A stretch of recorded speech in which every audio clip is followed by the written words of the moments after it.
Hey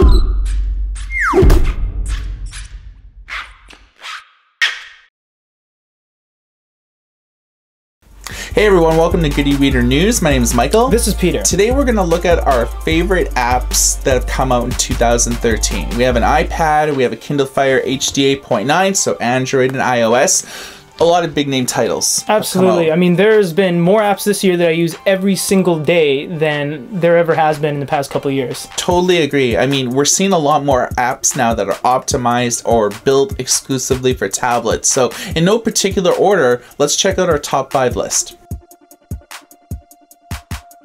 The first game that we're looking at today is Dungeon Keeper by Electronic Arts. It's basically a remake from the original Dungeon Keeper that came out in the 90s. What I like about it is that it's along the similar vein as the original. So you construct your dungeon, you build defenses, and what's great about this is that it's multiplayer. So other players will raid your dungeon and you can build it up strategically so you can funnel people through choke points and things like that. There's also a pretty interesting campaign. So this is one of my top games for 2013. The next game that we're looking at is probably our favorite, Simpsons Tapped Out. Hands down. I use this every single day. I honestly check this multiple times a day based on what I've set my guys up to do. So if it was a 1 hour mission that they needed to do, I'm like, oh, it's 4 o'clock. I gotta go back to my Simpsons Tapped Out and check. So honestly, it's one of the apps I've used more than any other app. Okay, so Simpsons Tapped Out is made by Electronic Arts, and it's based on a television show that's been going on for roughly about 25 years. 20-something years easily. And what it is building your own Springfield. So you design your town and you can build it exactly the way that you want. There's no proper way to build it. It's all up to personal preference. What I really like about it is all the different seasonal quests, whether it's Thanksgiving Day, whether it's Christmas.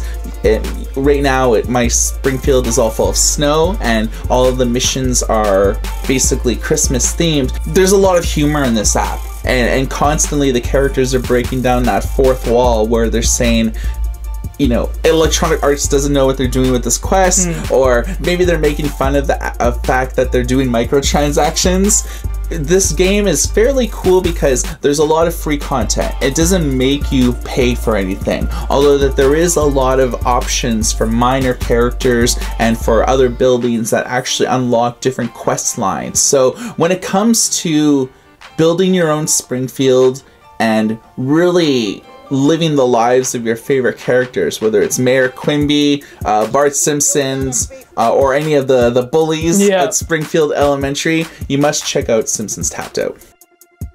The next app that we're looking at is probably my favorite e-reading app, which is Marvel Comics. Now this is done by Comixology, and Comixology is basically responsible for their own proprietary app, but also distribution for Marvel Comics, DC, Archie, a ton of others. And they have literally thousands and thousands of comics every week. That there's basically 100 of that comes out, whether it's the digital editions of comics that just hit the stores, or whether they're HD remakes of older comics done in the silver or maybe the golden age. The things I like about this app is that if you have an iPad, all the comics are in HD, and this makes a huge difference because you know we look at a lot of tablet reviews, and sometimes we have a very high resolution tablet, but you're not really getting a lot of high definition content on it to really take advantage of those pixels. Right, and we've used Marvel or Comixology on almost every one of our tablet comparisons and reviews as reference to a good comic book reading app, and we can really tell the difference that when it is in HD and when it isn't in HD, like on some of the 7-inch comparisons we've done. Right, so you can do guided view technology, so you could look at each particular panel taking up the entire screen. You could also pinch and zoom, is very robust, and you could really sort of isolate particular characters or particular panels. You could look at it both in landscape or portrait mode, depending on what your personal preference is. I think full screen mode, portrait always looks better, because that's how comic books were made when you used to go to the store and look through comics. They're even comics now, you're flipping them like this. And so landscape looks good for the 2-page spread. When you get that kind of bind in the middle, when it's open, it looks good on a landscape orientation. But for the upright standard comic experience, definitely Portrait's the way to go. Yeah, so if you want to get into X-Men Days of the Future Past, which is a new film that's coming out early next year, yes. or maybe even the second Captain America movie, and you want to get a little bit more familiar with who is the Winter Soldier and what's all the premise about that, Comixology has all the source materials to get caught up in that. So the Marvel app, considering I'm a diehard Marvel fan, I firmly endorse this. The next app we're going to look at is G.I. Joe Battleground. Mike, you brought this to the office today. You were walking in the door playing it. I'm like, what game are you playing? You showed me. I've never played this game before. Tell me something about it. Well, I love G.I. Joe. I mean, I'm a product of the 80s. I watched all of the cartoons, all of the animated movies, and I was right at the theater on day one to see the live action movie. And so when there's a G.I. Joe game that comes out, needless to say, I'm all over that. This is a game done by Mobbage, so it's along a similar theme of if you've ever played Fire Emblem. Totally. Or you've played maybe the Avengers game that they put out. They've done a lot of kind of theme games along this similar line. It's basically half RPG and half like tactical type puzzle game where you build your squad of Joe characters and then you basically participate in these theme storylines. It's you know, it's not really harsh, like it's not like a 3D game. Yeah, and it's not live action-packed, real-time fighting. Right. It's basically like you make your Joe squad, you make your Cobra squad. Each character has like interesting attacks or defensive buffs. So you have to really customize your squad to, do you want to have certain characters that don't really attack very much, but power up the characters that do a lot of damage? What I like about this game is that they really kind of give you a lot of characters that you haven't seen for a very long time. There's veritably, in G.I. Joe's history, there was like 60 different versions of Snake Eyes. There was like 30 plus different versions of Cobra Commander. Right. So when you do play some of these quests, or when you do play some of these really exclusive timeline events, like what I like sort of about this is that when you are playing it during certain times of the week, they'll have certain quests that they'll have. This quest will only last 1 week, and the top, 50 players will unlock this special character, and then at the top 1,000 characters will unlock this special character, and so it really gets you playing all the time. And it's quite easy that if you are a big G.I. Joe fan, you could seriously drop $1,000 on this in a month to buy characters, to buy flag points, to unlock special characters, or just to have more churns per day and things like that. So it's dangerously addictive. I can see why you came in today and you're like, we got to make this one of the top 5. Let's move the list around. Okay, perfect. So let's take a look at our next app. One of my favorite apps of 2013 actually came out just a week ago, about I don't know, December 10th, December 13th kind of thing of 2013. Angry Birds Go. It's a kart racing game, and I was very hesitant to play it because I love Mario Kart, I really do. But then I've seen things like Crash Nitro Kart and Namco Racing, and I'm like, please, I will pay you to stop making these apps and games. But this game is actually really fun. You can buy your kart, you can upgrade your stats and all that. There's many different karts you can actually purchase.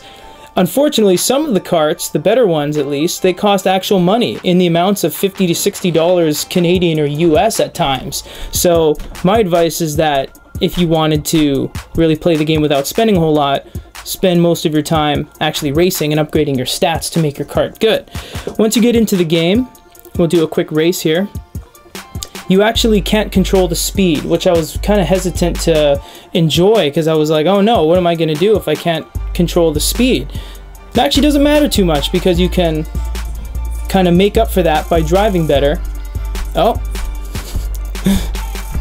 And you can upgrade the stats. So if you do have to upgrade your, if you do want to control the speed, that is, you can actually race more, upgrade your stats, and basically become faster.